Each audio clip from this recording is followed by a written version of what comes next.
Hello, this is Sarah Ochoa. I'm here with Sai. Welcome to the Aegis Impact Series. Today's topic is health literacy. What is it? Why is it important? And how can it guide treatment interventions? Sai? Yeah, hi. Welcome everybody. This is Sai. I'm the Regional Clinical Director for Aegis Therapies. And like Sarah said, we will be presenting this topic today. And today's topic is health literacy. Some housekeeping items. OTs are required to pass post-test quiz within 1 week for the credit. And the link will be emailed to OTs, OTAs following the course. Speech therapists are required to submit ASHA participant form within 1 week for credit. So please download the bubble sheet from handout section and submit it to Shyla Hamrick. Her email is SHYLA period HAMRICK at aegistherapies.com.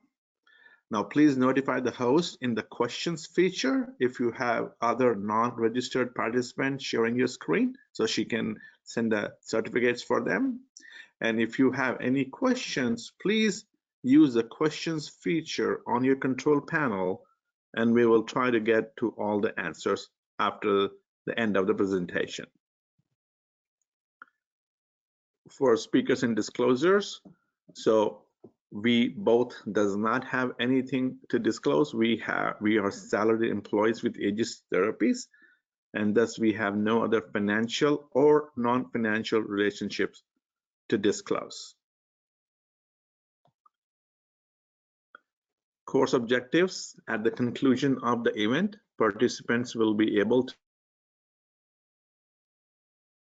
to performing a health literacy assessment, identify a minimum of 2 risks of low health literacy and 2 benefits of good health literacy as supported by the literature.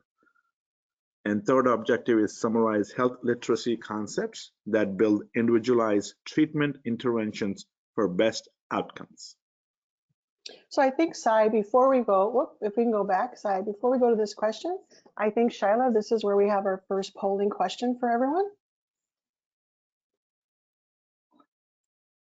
So the first polling question is, which of the following choices are choices we make about our health? Please select one. So we'll give you about a minute or so to answer, and Shyla will let us know when the poll is closed.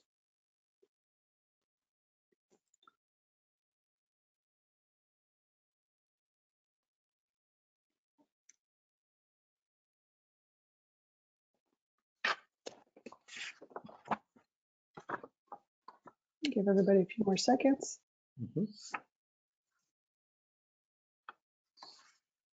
Okay, it looks like most of you have voted. I will go ahead and close the poll. 96% of you said all of the above, 3% said what and when to eat, and 1% said when to see a doctor. Fantastic. And the correct answer is all of the above. So I'll give it to you, Sai. Yeah. So it is health literacy can prevent us, protect, and better manage our health problems when they arise. So we make choices about our health every day, including what and when to eat, when to see a doctor, when to take our medication, and understanding insurance paperwork. Now, there are 2 components of health literacy. First is personal health literacy, which is a degree which individuals have the ability to find, understand, and use information and services to inform health-related decisions and actions for themselves and others. The second is organizational health literacy, is the degree to which organizations equitably enable individuals to find, understand, and use information and services to inform health-related decisions and actions for themselves and others. This definition of health literacy was updated in August 2020 with the release of US government's Healthy People's 2030 initiative by the CDC.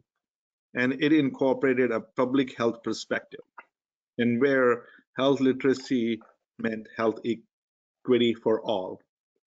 Now, this definition is a change by the original definition used in Healthy People 2010 and Healthy People Initiative 2020. And the difference is the degree to which individuals have the capacity to obtain, process, and understand basic health information and services needed to make appropriate health decisions. Sai, did you need to go to the next slide? I'm sorry. Yes. Yeah, Okay, there you go. So the new definitions emphasize, like I said, people's ability to use health information rather than just understanding it. It focuses on ability to make well-informed decisions rather than appropriate ones. And it acknowledges that organizations have a responsibility to address health literacy. Is information available that everyone can access and understand? And it moves health literacy from a capacity to process information to ability to use the information. That's really great, Sai. So we have to think about who were those most affected by health literacy. Well, Hickey et al. Did a study on the impact of low health literacy on managing cardiac patients. They found that adults aged 25 to 39 had higher average health literacy when compared with other groups. In this study, they looked at adults aged 65 and older, and they found them to have below basic health literacy. In part, they found due to challenges maneuvering the internet to gather information, to schedule appointments, to schedule follow-up appointments, and to understand their side effects. The National Institute for Health Literacy also included people who have limited education, lower income or socioeconomic status, chronic health conditions, and those who are non-native English speakers also being most at risk to have low health literacy. Some of the common denominators, though, for those bullets was the access to internet and other health-related services. Approximately 80 million adults in the United States are estimated to have limited to low health literacy. You can go to the next slide there. Adults with low health literacy may experience a number of negative health outcomes, including poor disease control. Adults with low health literacy may have high blood pressure and glucose levels that need to be monitored, and they have difficulty managing these chronic diseases. We tend to see more hospitalizations. People with impacted health literacy are more likely to be admitted to the hospital and have higher readmission rates. There's increased emergency care that we see with these folks. There tend to be more medication errors. People with low health literacy make medication errors and have trouble complying with treatments. You know, when you think about how so many medications can be taken with food, without food, at certain times of the day, so many hours apart, that's a lot of information to monitor and keep track of. There's decreased use of preventative services. People with low health literacy may be less likely to or have access to preventative health services such as flu shots, mammography, colonoscopies. Because of all these things we just mentioned, unfortunately, we tend to see higher mortality rates. Go on, Sai. According to the Center for Healthcare Strategies in 2024, it's estimated that the cost, go on, Sai, you can hit next there, to the US economy would be up to $349 billion every year. That's pretty significant. So we've talked about what the outcome and costs are for low health literacy. Well, let's consider the benefits of good health literacy. What do we expect to see? Well, with clinical benefits of this good to intermediate health literacy, we expect to see almost the opposite, right? It's not a surprise. We're going to see better health outcomes. We're going to see people living a little bit longer because they're able to manage their conditions much better. Improved disease management. Health literacy can help people manage those chronic conditions we talked about earlier, things like diabetes, high blood pressure, HIV, AIDS. There are going to be fewer emergency room visits, reduced hospital stays. We're going to see not as many medication errors in these folks. And health literacy can really improve the quality of care and increase patient satisfaction. There tends to be better communication.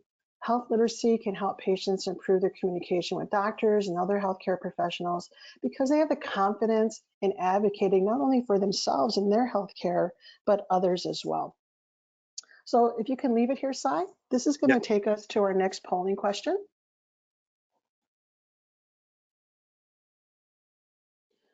So what are two clinical benefits of intermediate to good health literacy are improved quality of care and increased patient satisfaction, increased number of hospitalizations or ER care, increased health costs, or a minute to answer.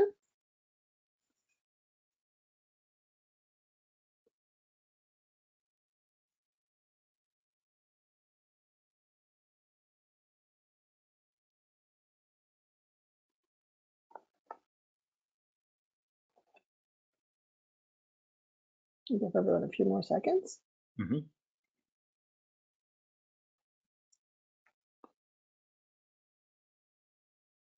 Okay, I am going to go ahead and close the poll. It looks like 90% said improved quality of care and increased patient satisfaction. 7% said none of the above. 2% said increased number of hospitalizations and or ER care. And 1% said increased health costs. And most of you were correct. It's the first response, right? Improved patient satisfaction, decreased hospitalizations, better outcomes. So great, awesome. Let's go to the next slide. All right, so what we're going to talk about now is people with higher health literacy skills are more likely to live longer, as we shared. But let's kind of think about what are some of the how do we see that in the literature? How do we see that in the evidence? So we're going to review a few studies where they sought to discover what was the impact of clear communication, internet access, cognitive function, so how we think, how we reason, how we process, socialization, and perception of empowerment. So that means the person has the skills, or they believe at least they have the skills to control and cope or prevent certain life events that may occur. And so let's take a look at this first one. So the first one here, researchers tested a causal model of health literacy in older adults with knee osteoarthritis. They wanted to illustrate the relationship among provider-patient communication, patient engagement, cognitive function, knowledge of what knee OA was, social support and participation, and internet use on health literacy. The mean age of the participants was 67 years old, and what they found was internet use was one of the strongest predictors of directly affecting health literacy. And I think we see that every day, right? Even on our phones, there's so many apps. There's an app to check your immunizations, right, called Docket. Recently, I had gone to get a vaccine, and the worker shared with me this app that I can access. She helped me maneuver through it, and it actually had my immunizations from even when I was an infant, which was pretty amazing for me to be able to track. As we all go through life, we may forget dates when we received certain immunizations, and it was great to have a resource where we could find that. So that was a great example of somebody helping me with health literacy. Let's go to the next one, Si. So in this study, the researchers aimed to test a model of health literacy among adults with uncontrolled diabetes. They looked to examine similar areas as a previous study. It was with a range of adults between 60 and 85 years old. And although internet use and socialization had an indirect impact on health literacy, 76% of the quality of life variance indicates that diabetes knowledge and cognitive function directly affected their health literacy. So the education, what did they know about their disease? And were they able to process that information and put it into everyday application?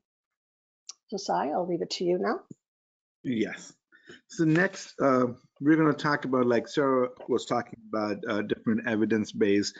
I'm going to talk about health literacy evidence for ADL. And this study actually was done, and this is an article published in NIH. The title was Health Literacy is Associated with Activities of Daily Living of Patients Participating in Cardiac Rehab. So the objective of this study was to see if there is a correlation between health literacy and cardiac rehabilitation utilizing PIMS score. FIMS consisted of 18 item scores, level of dependence in actual ADL, and was divided into motor and cognitive domains. Motor FIMS has 13 items including self-care, sphincter control, transfers, and locomotion. And cognitive FIM has 5 items including communication and social cognition. The demographics used for this study was about 76.9% males with a median age of 71 years, and total 268 cardiac rehab patients were under this study. The results showed that patients with low health literacy had significantly lower motor, cognitive, and total FIM scores than the patients with higher health literacy. Next, we will talk about a study which was done on the relationship between health literacy and mental health. And this study was also published in NIH document. And the topic was the relationship between health literacy and mental health attitudes and benefits. The objective was to explore the relationship between health literacy and mental health stigma, aversion to mental health help seeking, and willingness to interact with individuals with mental illness. The demographics for this study was 601 adults with a mean age of 45.64, and for this study, 61.7% were female and 38.3% were male. And they completed an online survey of their health literacy and mental health attitudes and beliefs. The results showed adults with higher functional and communicative health literacy had lower mental health stigma and aversion to mental health help seeking, while adults with higher communicative health literacy and empowerment were more willing to interact with individuals with mental health. So mental health stigma partially mediated the relationship between communicative health literacy and aversion to mental health help seeking and willingness to interact with individuals with mental illness. Mental health stigma fully mediated the relationships between functional health literacy and aversion to mental health help seeking and willingness to interact with individuals with mental illness. Next, we're going to talk about how do I assess assessments, or what assessments do really exist. So here is a resource. According to Health Literacy Resource Center, there's a newest vital sign test, and then this newest vital sign is a valid and reliable screening tool available in English and Spanish that identifies patients at risk for low health literacy. It is easy and quick to administer, requiring just 3 minutes, and in clinical settings, the test allows providers to appropriately adapt their communication practices to the patient's health literacy level. Researchers have used the instrument to measure health literacy and evaluate the impact of low health literacy on a variety of health outcomes. The newest vital sign is one of the Pfizer's Incorporated most important contributions to health literacy movement and has been researched extensively by health literacy experts. In a recent systematic review, the newest vital sign performed moderately well in identifying patients with limited literacy. In the reference section after this training, we will have a link for all of these resources for you to use. So this is just an idea of how this test looks and why does, so basically here, the patient's ability to read the label on a certain food or an item they're consuming is monitored to see if they are able to understand fully what it means and what it tells you. It has 3 different components, which we will go a little bit in detail later. Okay, and this is an example of the low vision health literacy assessments, again, it is attached in the resource section for you to print and use. Okay. Thanks, Sai. And so that Health Literacy Resource Center that Sai showed the slide for, that had that little yellow arrow, that is a really great resource. It's free. And I have actually taken courses through there. They have courses that are approved. Depending upon your discipline and your state, it's difficult to know if you have approval, but some states just taking the course, doing a test and getting a certificate is enough. But it's a great resource that's updated frequently. They work in collaboration with the National Institute for Health Literacy, excuse me. So again, it's just a nice resource. One of the resources or another assessment that I found on that site was something called the Patient Activation Measure. This is a questionnaire that measures a patient's ability to manage their own health. It provides insights into the person's attitudes, what motivates them, what are some behaviors they have that can impact their health literacy. Let's go to the next one, Sai. So again, it measures the ability of people to self-manage, and it's therefore they found pretty relevant for those living with long-term conditions. There's improved patient activation has found to be associated with better health outcomes, better care experiences, and reduced use of healthcare services. And we saw through the evidence studies that we talked about that communication and knowledge was really key in helping somebody improve their health literacy. Let's go to the next one, Sai. So this is just a continuum that shows that once these scores are obtained for this patient activation measure, they're divided into 4 categories. And on the far left, that represents people who have the lowest confidence level. And then it moves all the way to the right, which represents people with the highest confidence level. So these are patients who have good awareness, good knowledge of their own healthcare or those that they care for. So again, just another idea of the different kinds of measures that exist for health literacy. So now let's think about, you can go to the next one, Sai. How, as we as therapists, what does this mean to me, right? How can I put this into clinical practice, knowing what a person's health literacy is? Well, you can go to the next one, Sai. To understand that better, let's define again what personal health literacy is. And Sai mentioned this in the very beginning, but personal health literacy is the degree which individuals have the ability to find, understand, and use information and services to make decisions about themselves and others in regards to healthcare. So we're going to take a little deeper dive and kind of think of some examples for the following literacy: prose, numeracy, and document. And the reason we chose these is these tend to be the ones that we in healthcare, as therapists more specifically, will have good clinical utility to put into plan for our patients to help with our treatment approaches. So let's go to the next one, Sai.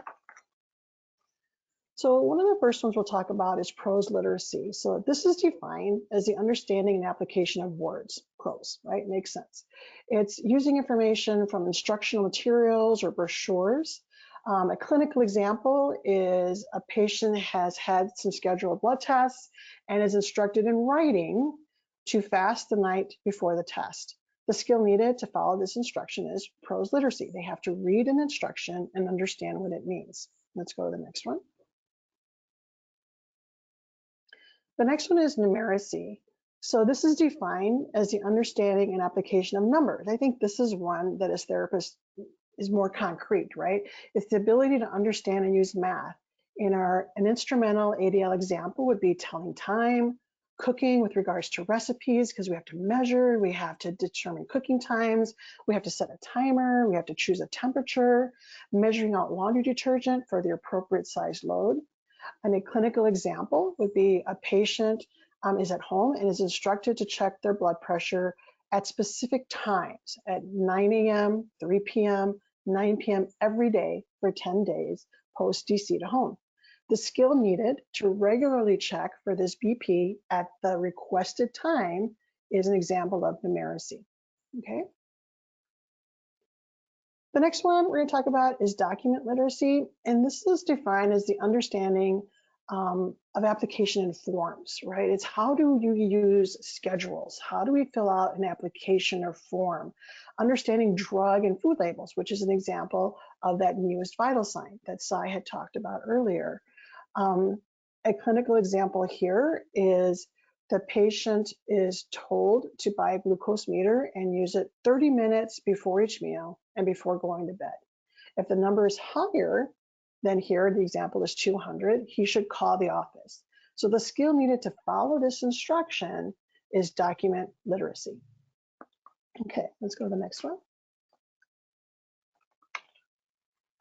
Okay. So now we need to go through, and Sai's going to take over here with how do we put this into everyday practice. So here you go, Sai. Thanks, Sarah. Yeah, so we'll talk about some clinical utilities. So how do you provide educational materials and instructions for the patient? Okay, so the most important part is for you to get to know your patients or clients. What are their interests? What is their primary language? What is their educational level? What are their accomplishments? Are there any visual challenges? Because remember, there is a low vision version of your vital signs. Determine patient strengths, clear instructions and simple language. So again, if you're using too much information on a single page, it can be confusing and overwhelming for the patient. So again, knowing the patient's education level, what they're able to comprehend or understand, you need to give information based on that knowledge. Other languages option, there are many resources available in multiple languages. So here we talked about Spanish, but I'm pretty sure there are other ones that you can use, or you can just simply use Google Translate while asking your questions with the patient. And you can also use pictures as visual aids. But when you're doing that, please consider your print size. The recommendation is Arial font and a 12-point foot font or a larger for the patient to read and understand. This is pretty interesting, right, Sai? Because I think so much of what we do, when we're talking with our patients, we can be also interviewing them, right, to find out how best they understand instruction, right? Do they like photos? Do they like something in print? Do they want one-step, two-step instructions? I know a lot of us will have to answer those questions on evaluations, right? Is the patient able to follow multi-step directions? So that's a clue already, right, into how we write up our education, our home exercise programs for a patient. I love the point you made about not putting too many exercises on one page, right? I know that's something I know I have to work on, or I'll try to put, 6 exercises on one page instead of maybe just 2 for somebody to follow, and keeping my instruction very simple. So great points. Yes, no problem. Thank you. And then next we're going to talk about how do we facilitate adherence and compliance. So one of the technique could be demonstration. So which is pretty much you're demonstrating an exercise or some kind of instruction that you're giving to the patient, and then you want the patient or a client to repeat it back to you. So that way whatever information you have given is well received and understood by the client or the patient. The second technique that you can use is mirroring. So here 2 people mimic one another's posture or gesture. So it could be, so pretty much it's you and the patient or the family member if they're the primary caretaker of the patient and they're going to follow up with the patient. It's simultaneous, contralateral, involuntary, identical movements that accompany voluntary movements. So whatever movement you're doing, the other person is, again, just mirroring and doing it back towards you. The third one is rote tasks, where learning is by repetition or routine without full comprehension or attention to what is being memorized. And memorization, the alphabet to a melody, for example, we all know that. How do we know? We kept repeating it. We kept repeating it. We all know the alphabet song. So by doing it, now we learned it. Now, another example could be reciting numbers out loud over and over for memorizing a phone number. And then nowadays, I know with all this new technology and all the smartphones, we don't do that anymore. But again, some of the people, for us, for example, where we use phones, we even use the rotary phones, and we had the push button the phones. We had to memorize them. There was no shortcut. And then again, adherence is very important, especially when we're talking about exercise or weight bearing status, diet modifications, diet challenges, ADL or self-core. And mirroring, actually, it was defined by Aaron Meyer in 1879 and coined the term by Cohen et al. And procedural, now, when we're talking about this, there's another thing called procedural memory. That is, once a task is learned, they become an automatic action. For example, riding a bike or driving a car. Every time when you drive a car, you don't need to, again, learn or know. It automatically comes to you. Now, Can I ask you a question? So Emery, you're going right into it. So you're going to answer my question about task segmentation. I'm just going to be quiet and listen. Okay, no problem. Mm-hmm. So how do we promote patient clients safety? So one of the techniques that we use is task segmentation. So this is a technique used to simplify multi-step activity into more manageable parts. For example, brushing your teeth. For you and us, it automatically becomes to us. We just go get up in the morning or before we go to bed or anytime when we want to brush, we just go and do it. We don't think about it. It's an automatic action for us. But when you're teaching that technique to a patient or a client with cognitive impairments or with any other impairments which limit their brushing activity, then you break it down. You break that whole activity into smaller components. So for example, you can tell the patient or the client, first make sure toothbrush and toothpaste are close to you and easily reachable. Open the cold water tap first.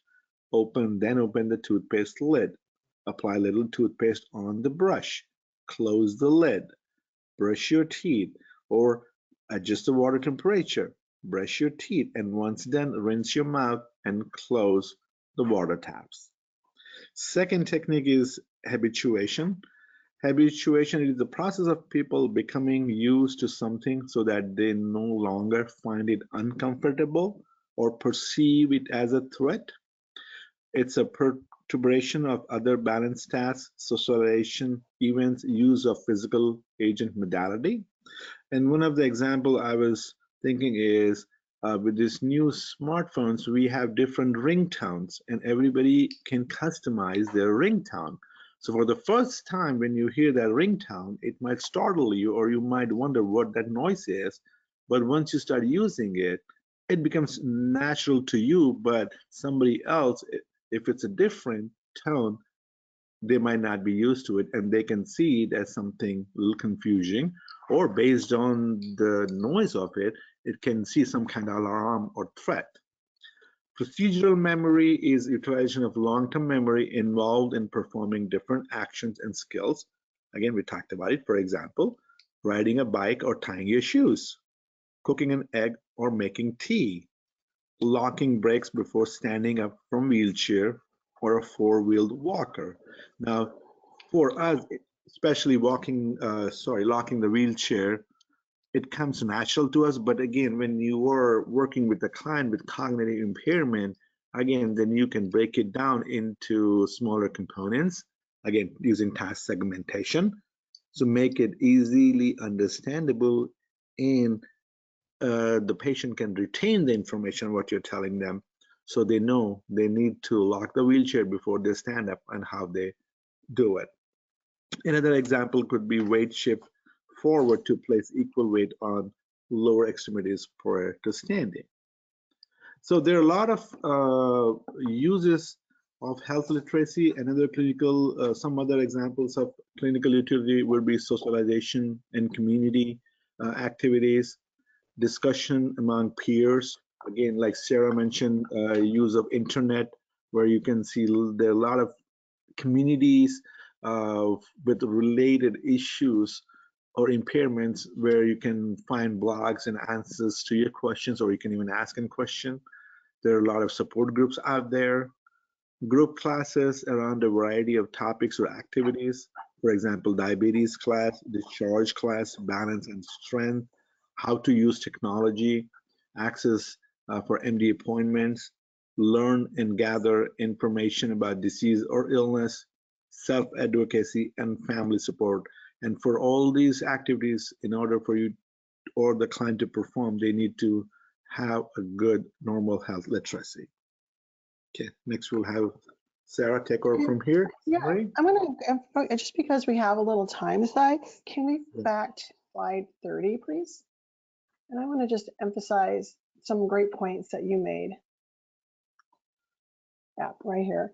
So I thought it was really interesting. We were talking about interviewing a patient and really understanding what level of education they had. You know, how best do they want to receive information?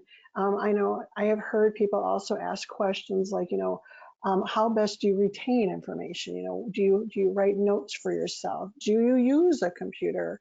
Do you know, finding out, are they somebody who is internet savvy, right? And even assist us with some of these things to help provide instruction, to help showing them where some of these materials are.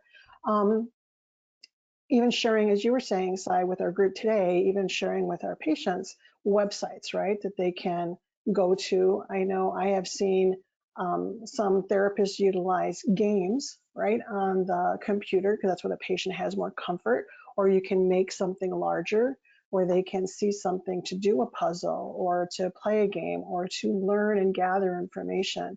One of the studies along this whole education materials instruction also really emphasized socialization. They talked about how, you know, when we gather, and we've all done this, right? As creatures, we'll say, oh, you know, I have back pain, and then you'll get 700 opinions on your back pain and what you should do for your back pain. Or I heard that this is good, or this is great, or have you tried this vitamin, or this lotion, or this cream? So being able to socialize with each other is so empowering to help patients gather information, right? And I know I've seen that when I have observed people doing group sessions, and you'll see patients start to talk to each other, not just about their ailments, but about something that they're doing and, you know, how it's impacted them. So really, really amazing how our patients receive education, even in a passive way through social activities. So I thought that was really interesting. Yes. Great point, Sarah. Yes, thank you. Great point. Can we go to the next slide? Yeah. Again, you made some great points here too. And how we facilitate adherence and compliance. So how do we get patients to buy in, right? How do we get them to follow our home exercise instruction? How do we get them to take their medications, right? A lot of them say, oh, I don't need that medication, I feel fine, right? We hear that a lot from people. In the therapy world, you know, we get that as far as their compliance with performing an exercise, or like you were saying, Sai, with following a safety technique, or I know with speech, with eating certain foods in a certain way. So I thought that demonstration and repeat back demonstration was really pretty interesting. And I like that mirroring component that you were talking about. Have you used that in the mirroring or the rote task? Have you used that in your own practice? And how have you found that to be impactful? Definitely, I have used that mirroring, especially with patients post CVA, and when we are working on their strengthening part, or when we are working on a task, which is again, for example, feeding or dressing. Okay. So that's when again you sit with the patient in front of them, and then you are performing the activity. So you are pretty much, say, for example, reaching out the utensil. Then you're trying to eat slowly, and that's when the patient is watching you and trying to demonstrate that. Same thing with dressing and undressing. So you sit with the client or the patient, and you perform the activity slowly, and the patient pretty much follows you and shows and basically mirrors the activity that you are doing. That's pretty impressive. Yeah, I can see where that would be really effective for a lot of patients, right, who may not necessarily understand what we're trying to share with them. Maybe wherever we live, that language is not their original language. So there may be some challenges with communication, or like you were saying, just with processing, right, as well. So yeah, that could be really impactful.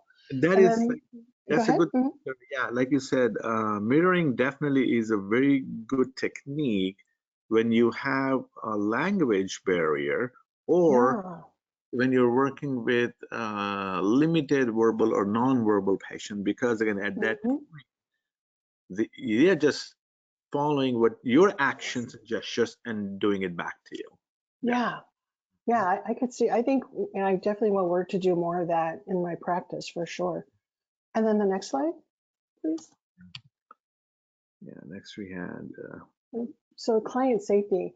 I really liked how you broke things down into tasks. I think sometimes I know I'm challenged in my practice where I have somebody who has a cognitive impairment and safety is an issue, right? They want to get up from their chair all the time without locking their brakes, or they're impulsive, right, in what they want to do. And I could really see how breaking down tasks and repeating something over and over, almost combining some of these things, right? Procedural memory and task segmentation to help them be more safe, right? To always be reminding them, doing the same thing the same way, that what do we do first? And even giving simple instruction and then give them a few moments and ask them to repeat back to me, right? Instruct me in what you want to do. So that's pretty cool. Again, I think I would gonna definitely try to integrate that a little bit more in my practice as well. yeah, and this one thing I just wanted to say is before you expect the client to show you the activity or do the activity, please give them enough time, ample time, because again, sometimes their cognition, their response time is delayed, or No. due to some physical impairment, it might take some time for the client or the patient to respond to your activity or what you're telling them to do, or in this case of mirroring, following and repeating, showing the same gesture. So again, please do not rush, give them ample time. And then again, when you're doing this, always make sure you're in a quiet room as much as possible, and then you are giving full one-on-one attention to the patients, undivided attention with a lot of distractions. Now, distractions could be loud noises, too many people in there, too much activity going on, maybe the room is too bright or it's too low. Those things will not help. So we want to make sure the environment is set right for the patient to understand, follow, and succeed, and you're giving your full 100% attention to the client or the patient you're working with. Yeah, I could really see, Sai, where this would be really important to have family members understand some of these little hints, right? For helping them return home, or if they're going home for a weekend, to help them with transfers and ambulation. So I'm almost wondering if having an understanding of what the family's health literacy is, or whoever that caregiver is, would probably be pretty important as well. Great. Thanks for going back and helping me understand these a little bit more. I appreciate it. Yep. I think Shyla will go to the final polling question, and then Sai will stop here for a moment. Yeah. So health literacy is the ability of a person to understand health information and use it to make informed decisions, prevent, protect, and better manage their health problems, A and B, or the final answer, use procedural memory to complete a task. I'll give you a few moments to choose the best answer there.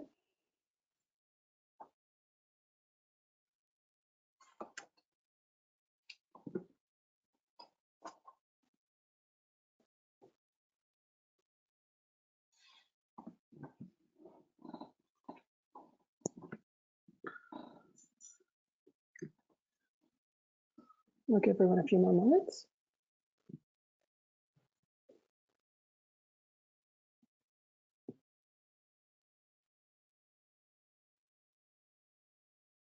Okay, I'm going to go ahead and close the poll.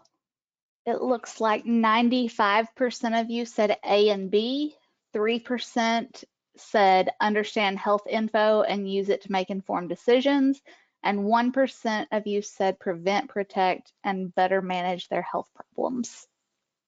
Yeah, and I could see where that would be an answer someone might give. I think just because of the topic that we have today, A and B, that would be the choice of A, B would be the preferred answer. It's definitely the ability of a person to access, use, and understand that health information to make informed decisions about their own or their care, if they're caregiving for someone else, their health care and well-being. So I hope today in this webinar, we've helped kind of take some of the mystery out of what is health literacy, why is it important, and how can I utilize some of those components or have a better understanding of how to improve health literacy for my patient based on where they are in their education level, their healing process, their cognitive level, to help improve their safety, to help improve their understanding of their disease process. We can utilize health literacy assessments to determine, again, the patient's level of literacy as a support for how we deliver patient education, how we instruct and guide therapeutic exercises, therapeutic activities, neuro-re-ed, gait training, ADL, safety, and even manage dysphagia and cognitive impairment. So we want to thank you. I'm going to do the next slide there, Sai, for your participation, for your attendance in this webinar, and we will leave it open to questions. So Sai and I will go on camera now, and we'll leave it open to any questions you might have.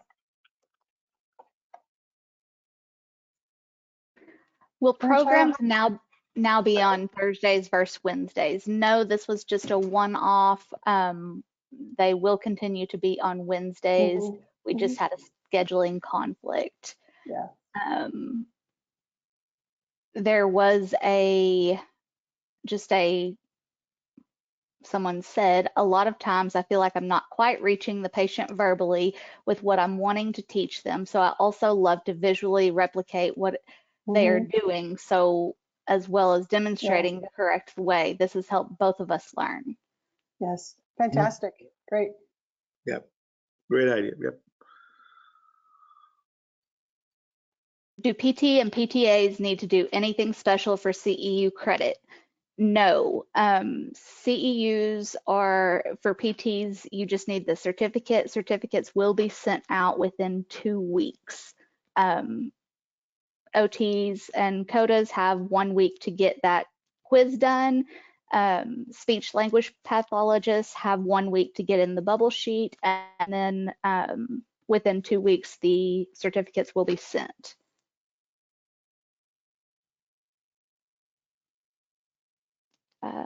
Is this course approved in all states? Through AOTA it is, and through ASHA it is. For PTs, we have requested Minnesota, Florida, and California.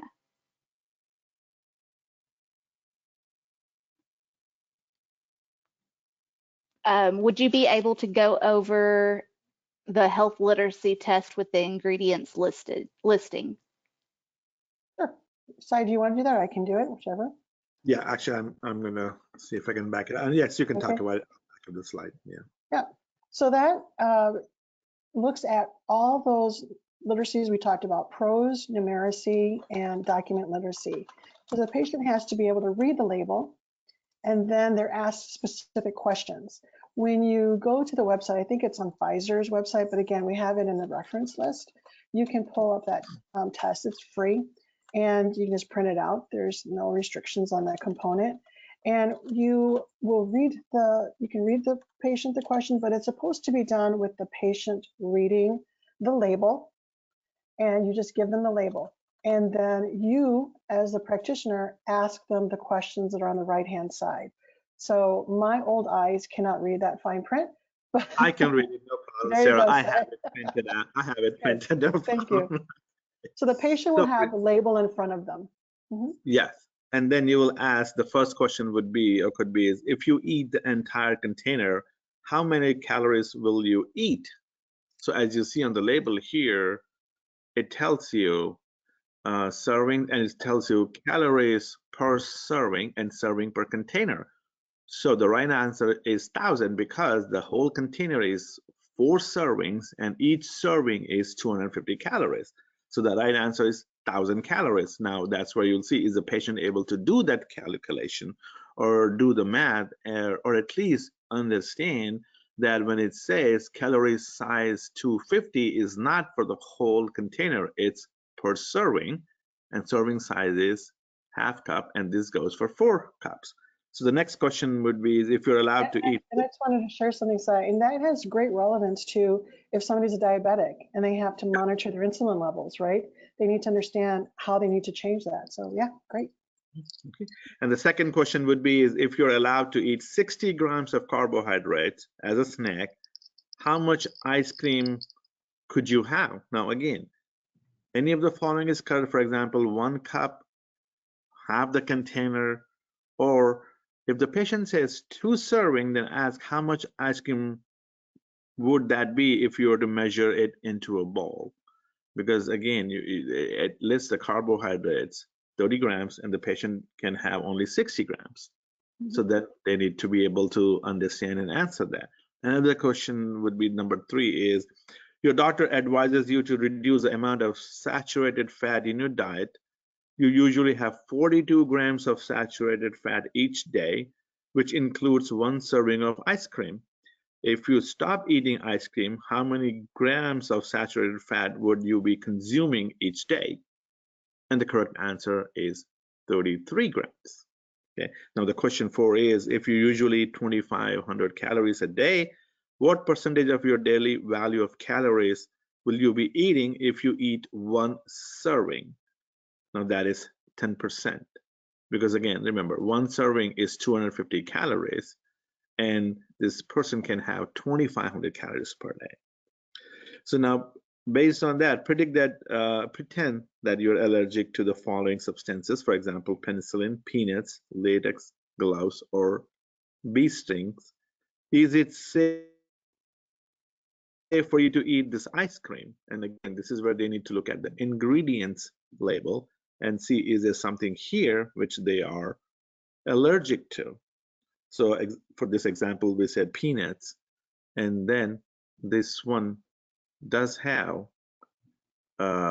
peanut oil. So yes, they're allergic. They should not be eating it. And then you ask the patient. If the patient says yes, then ask why you think you should not be eating it. Well, because it has peanut oil and I'm allergic to peanuts. So for the interpretation of the score is actually score 0 to 1 suggests high likelihood, 50% or more of limited literacy. 2 to 3 indicates the possibility of limited literacy, and 4 to 6 almost always indicates adequate literacy. And then again, like Sarah said, these forms are available free for use online. You can go to Pfizer's website, you can find it, or if you can do a simple Google search, you will find this form. And these are free to use. Anybody can print it and use it. Thank you, Sai. No problem. Do you hear about some patients having problems with patient portals? So accessing information, their healthcare through patient portals, we have trouble doing that, right, on our own. So it's definitely a problem. I think though, the more we practice it and helping them understand what are the barriers, maybe even helping them understand, oh, you know, this come back later. Maybe there's a problem with the internet. Maybe there's a problem with the website, right? So there's a problem with the app. That can happen too. We all know that apps need to be updated frequently. And sometimes if the app is not updated frequently, or they're not updating their phone or laptop or computer frequently, or clearing the cache, there's a lot of things that can cause those sites to not work properly, right? So that's an education.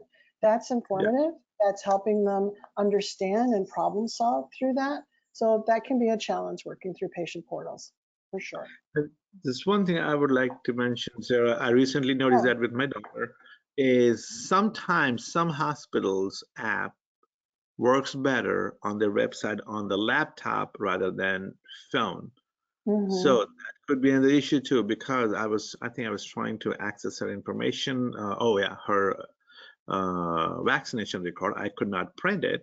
And then, yes, because I was trying it on the phone and the link was not fully visible or clickable on the phone. So that could be another reason where patients might have difficulty accessing their health insurance on the portal, information on the portal. And again, on this their is phone versus a laptop. Yeah, I agree with you. To the provider, yes. Okay, that was all the questions so far. I will give it just a couple more seconds. If you have a question, you would need to ask it now. Otherwise, we will end this. We thank you for coming. Thank you, everyone. Thank you, everyone. Thank you, Sai. Take care. Yeah, Thank you, Shyla.